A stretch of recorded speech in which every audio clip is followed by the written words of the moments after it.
The angel of the Lord. Rashi says in his introduction to Zechariah Chapter One, the prophecy of Zechariah is extremely enigmatic because it contains visions resembling a dream that requires an interpretation. We cannot ascertain the truth of its interpretation until the teacher of righteousness comes. Nonetheless, I will put my heart to reconciling the verses one by one according to the interpretations that resemble it and follow the interpretation of Jonathan. This is God's test for the Jewish people, in particular the Jewish leaders. God's test of who the descendant of David is. The man described in Isaiah 53, the teacher of righteousness. That's who Rashi, known as one of the first rabbis to say that Isaiah 53 described the people, the Jewish people, as the patriarch Israel. Then here he is in Zechariah, saying we got to have the to know the truth of at least chapter 1 of Zechariah, to know its truth, because we can't do it, and no Jewish man, religious, academic, commentator, or otherwise, has ever had the answer to this. And yet this video is going to give it to you. Why? I'm the teacher of righteousness. This is Zechariah chapter 1, verses 7 through 12. That's the preamble that Rashi leads into before he starts his commentary. And this is in Midrash form. That's where I take parts of a verse and interpret each in individual segments. Verse 7. On the 24th day of the 11th month of the second year of Darius, the month of Shebat, this word of the Lord came to the prophet Zechariah, son of Berechiah, son of Iddo. This word of the Lord. This verse continues with, in the night I had a vision, which is not a word of the Lord. The word of the Lord coming to Zechariah means the messenger of the words of God has come to Zechariah, who is the angel of God's presence, and the word of the Lord. Literally, that's his name. He has alighted upon Zechariah to bring a vision from God. Not a word, a vision. Verse 8. In the night I had a vision. I saw a man mounted on a bay horse standing among the myrtles in the deep, and behind him were bay, sorrel, and white horses. In the night I had a vision. There's a man on a horse standing in the myrtles.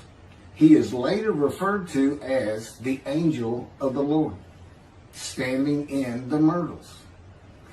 The angel of the Lord alights upon and enters men, and my name, Hashem, is in him and can speak through the man. Zechariah has an angel with him who is his guide in the vision. The deep is like a valley Zechariah is looking down on, filled with myrtle trees, and then an open area below that is where the bay, sorrel, and white horses are. Verse 9. I asked, what are those, my Lord? And the angel who talked with me answered, I will let you know what they are.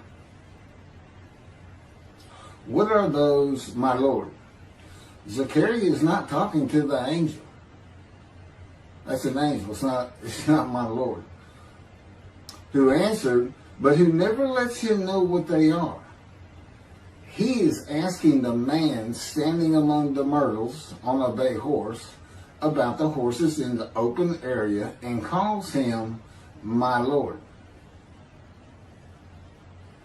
Verse 10. Then the man who was standing among the myrtles spoke up and said, these were sent out by the Lord to roam the earth. Then the man who was standing among the myrtles spoke up and said, again, this is Midrash form. Okay, so the man standing in the myrtles answers the question of Zechariah, not the angel who is with Zechariah. Verse 11, and in fact, they reported to the angel of the Lord, who was standing among the myrtles. We have roamed the earth and have found all the earth dwelling in tranquility. And it's just like a dream. We have horses talking. You know, there could have been birds. Anything that can go far and go a long ways out and then come back. In this case, for this story or for this dream that was given to Zechariah, it's horses. And in fact, they reported to the angel of the Lord. They who reported are the horses who have gone to and fro throughout the earth, and they spoke the report to the angel of the Lord, who was standing among the myrtles. The angel of the Lord, who was standing among the myrtles, has alighted upon and entered the man standing amongst the myrtles. The angel of the Lord is using this man as his visible presence. You cannot see the angel of the Lord. Just as he once used a burning bush for his visible presence, and God spoke through him to Moses. Not just as his visible presence, he also used the man to say, these were sent out by the Lord to roam the earth. In other words, it sounded like the answer was coming from this man. But it's coming from the angel of the Lord, and God is in that angel, his presence. Because that's the angel of his presence. You can find that in Isaiah chapter 63. I don't recall the verse. I never see anything on the angel of his presence. Wherever God's presence is, the presence that enters the temple, I never hear any mention of the angel that has to be with him. Why? It's the angel of his presence, who is the angel of the Lord. Yeah, I believe, and I'm not certain about this, but I've heard it at least one or two times, and that is Christianity believes the angel of the Lord is Jesus Christ.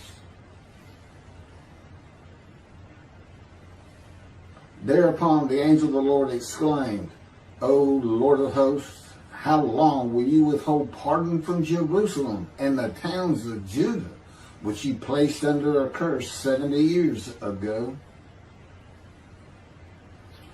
Thereupon the angel of the Lord exclaimed.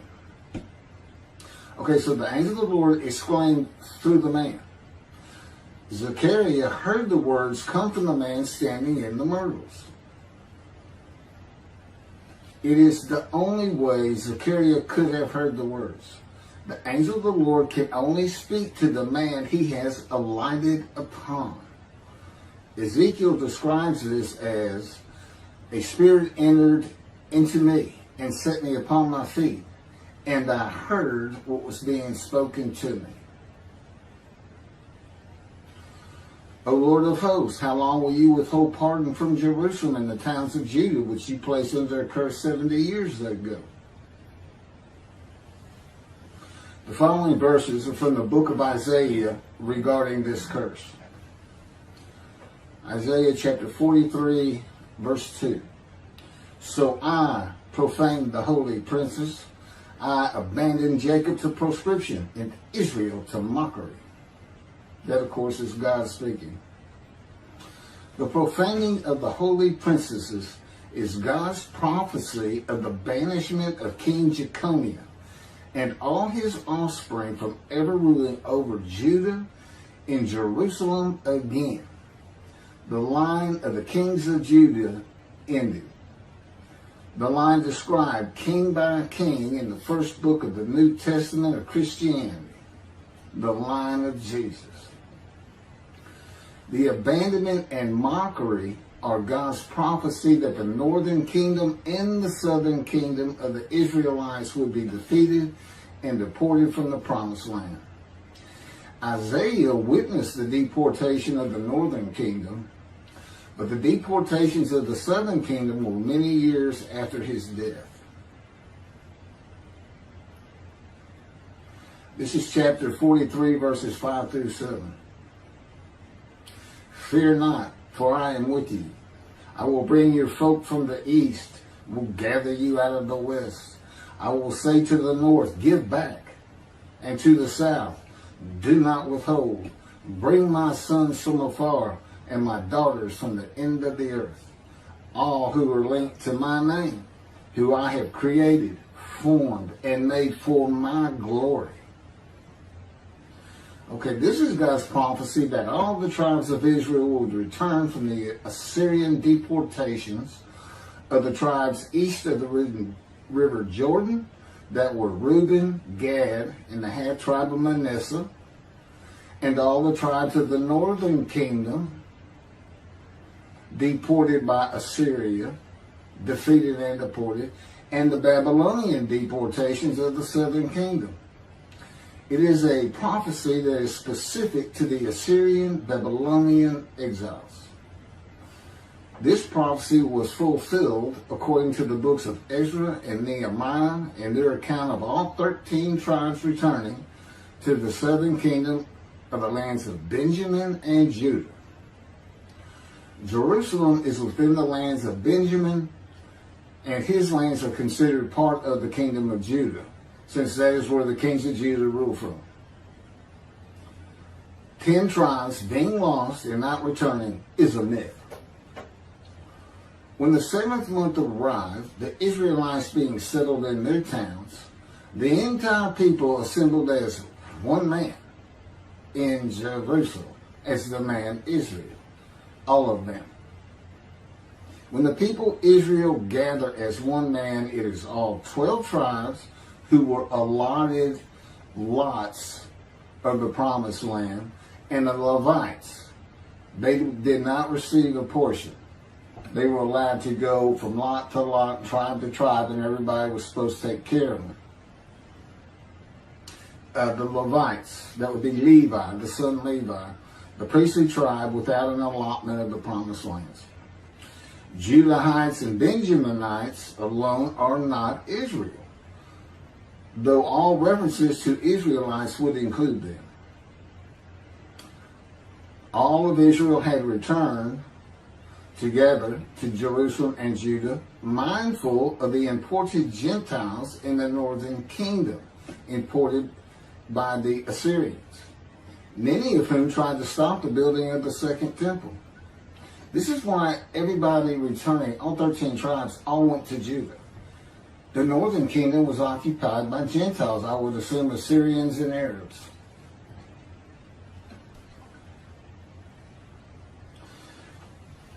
This is 1 Chronicles chapter 9, verses 2 and 3.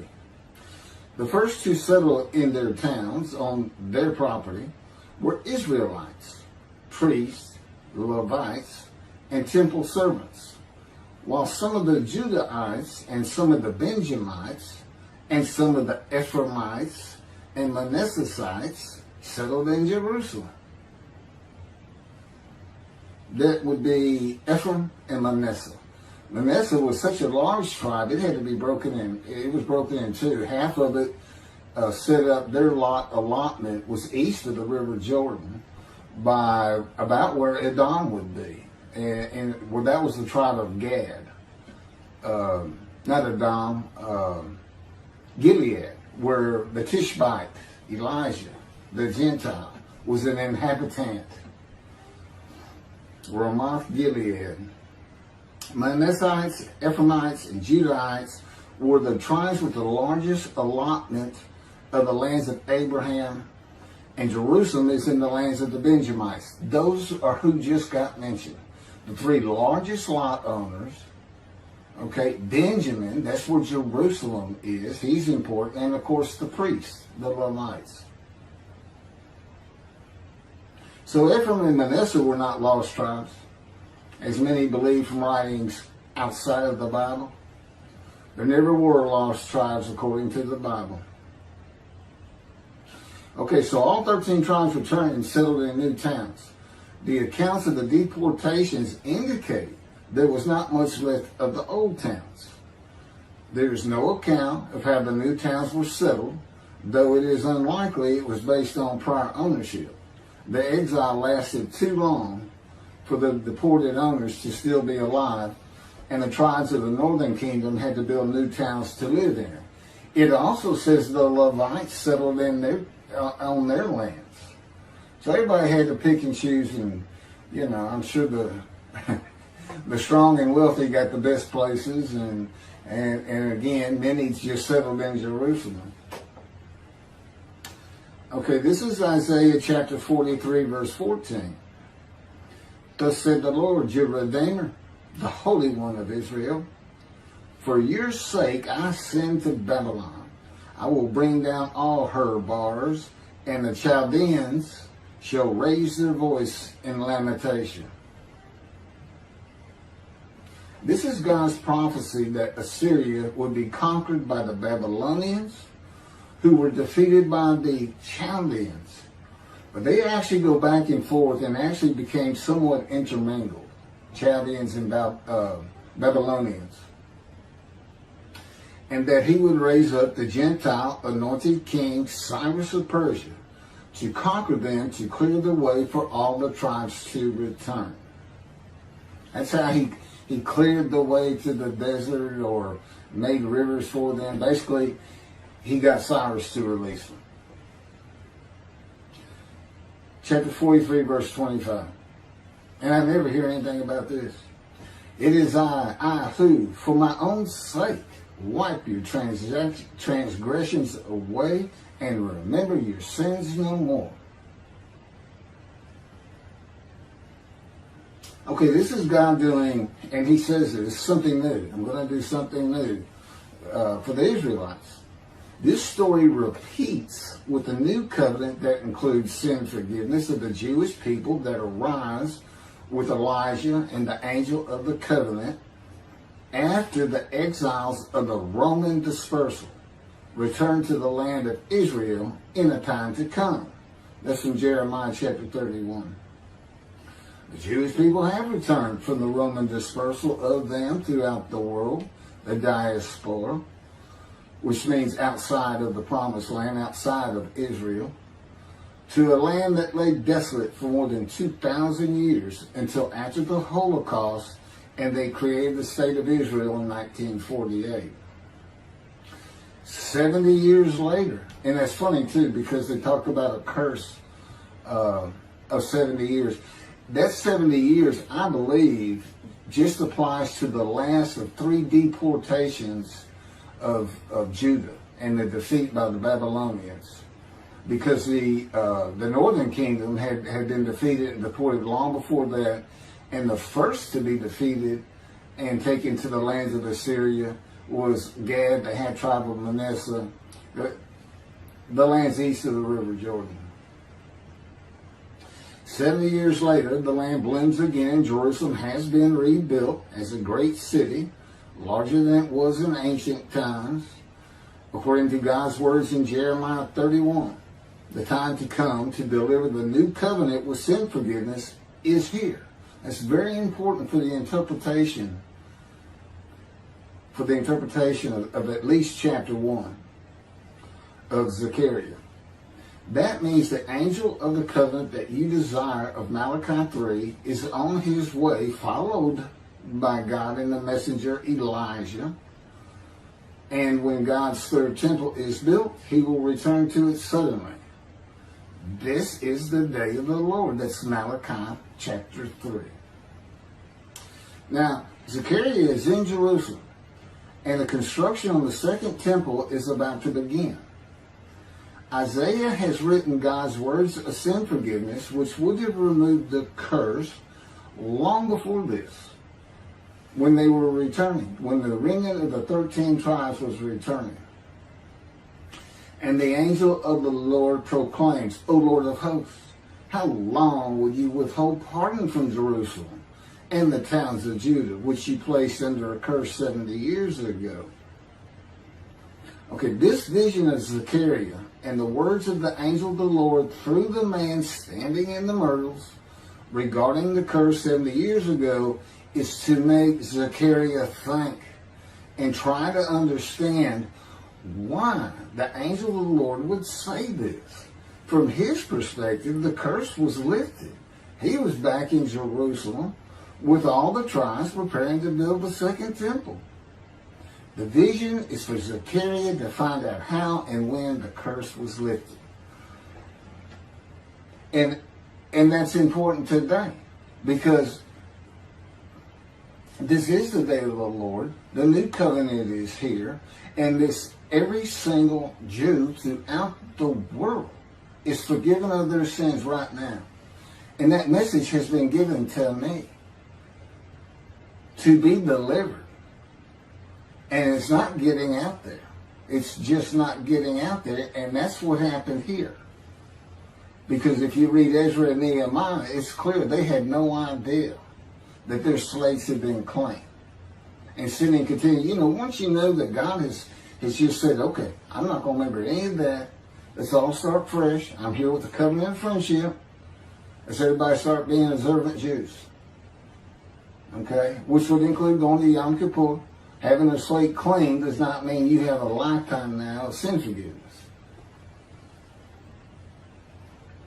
The books of Ezra and Nehemiah reveal, this is how God had me write it down. This is from the book, Isaiah 53, in the day of the Lord, that was dictated to me. The books of Ezra and Nehemiah reveal that the 13 tribes did not know they had been right. We had to wait for the teacher of righteousness to know. And this is another thing I never see in this Messianic era that is taught, that is coming, is that God is with the descendant of David as he was with Moses. I mean, just right there with him.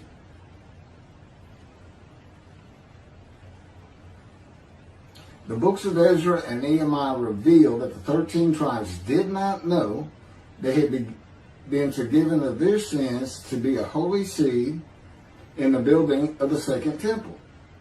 If people know they have been forgiven and have a clean slate from past transgressions against God and his laws, they are more likely to stop their sinful ways and abide by his laws in the future. The scroll of Isaiah needs to be found and interpreted by Zechariah and the religious leaders so they will know of God's forgiveness of their sins.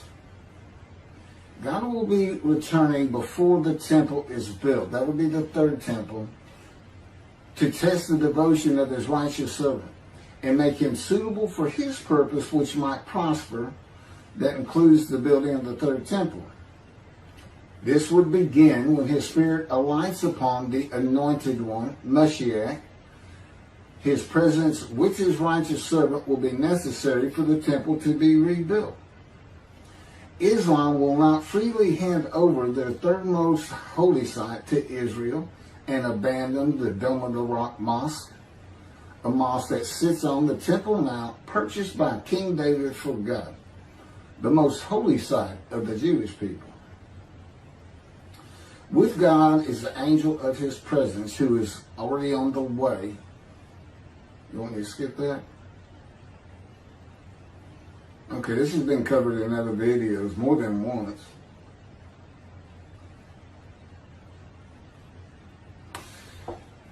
The prophet like Moses will have other similarity to Moses beyond writing God's words at his command and direction. As this was written, at God's command and direction, I typed those words. To the greatest degree possible for any human being, Moshe's identity and existence became one with the Creator. Now that's who you're looking for when you say the prophet like Moses. It's not Joshua. I've heard that one, which is, it says right there on that page, there's never been another prophet like Moses. Well, his attendant Joshua standing right there, if that's, anyway. Moshe's identity and existence became one with the Creator. I don't think you can say that of Joshua. I don't think you can say that of any man until the Spirit of God alights upon him in chapter 11 of Isaiah. He surrendered himself to God to the extent that our sages say the Shekinah, divine presence, which is the angel of his presence, who is the Holy Spirit. He's an angel, and his body is not human form with wings. His body is the Spirit of God. Wherever God is, his Spirit is. Wherever his presence is, the angel of his presence is. They're always together. So when they alight upon a man and say, okay, we have tasks for you, that man immediately becomes a man in divine beings. And that's the Shekinah. That's the Spirit of God and the presence of God entering into the temple, which would include the angel of his presence. The Shekinah spoke through Moshe's throat. As I have mentioned, God can speak through me. You're only going to know it, just like with the man standing in the myrtles, by the words that are spoken. Okay? Because it's my voice. But it's not me. You know, I can tell the difference. You can't, other than those would be how God would state it. And you can, if you watch closer, you can see it happen in all these videos. I mean, for the most part. Where God just, you know, it just throws out a sentence or two. And I just keep going, you know. I let him get done, and I just pick up from there. We've been working on this for over 13 years. That's from the Zohar, Volume 3, page 232A. And then it says, i.e., he was God's veritable mouthpiece on this earth. That's from the Sefer Hashikos 5749, Volume 1, page 290, and a footnote. The prophet, like Moses, will also have the answer to these questions. Quote, the great Jewish philosophers try to understand the question of how Moses heard God literally. Some insisting that God spoke actual words and Moses heard them with his ears, while others suggest that God's speech was communicated silently to Moses' intellect and only uttered in sound by Moses himself.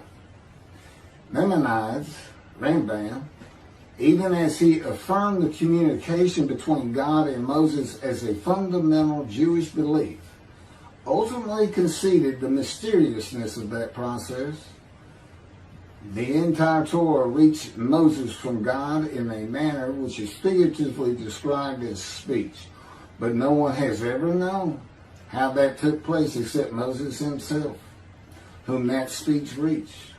That's commentary on the Mishnah, Sanhedrin, Chapter 1. Well, I have the answers, and I've been telling you the answers.